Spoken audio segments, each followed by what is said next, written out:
आजपासून उद्धव ठाकरेंचा 6 फुटीर खासदारांच्या मतदारसंघात दौरा होतोय। उद्धव ठाकरे फुटीर खासदारांच्या मतदारसंघात सभा घेणार आहेत। यवतमाळ, वाशिम, हिंगोलीमध्ये उद्धव ठाकरेंचा दौरा असेल। फुटीर खासदार संजय देशमुखांच्या मतदारसंघामध्ये ठाकरेंची पहिली सभा होणार आहे। गजानन उमाटे आमचे प्रतिनिधी या संदर्भातली सविस्तर माहिती देतील। गजानन,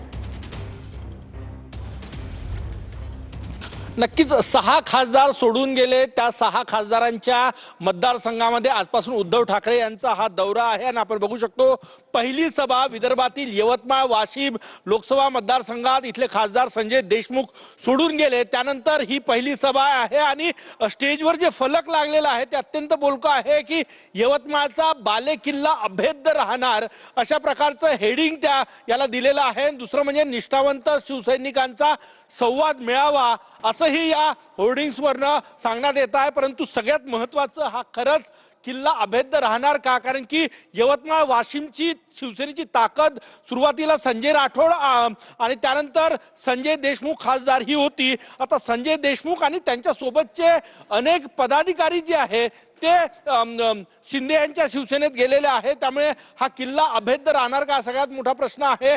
सगळ्यात महत्त्वाचं की आजच्या या सभेमध्ये संजय देशमुखांचे किती पदाधिकारी कार्यकर्ते येतात, नगर परिषद, पंचायत समितीचे सदस्य येतात, याकडेही लक्ष लागलेलं आहे। आपण बघू शकतो तयारी पूर्ण झालेली आहे।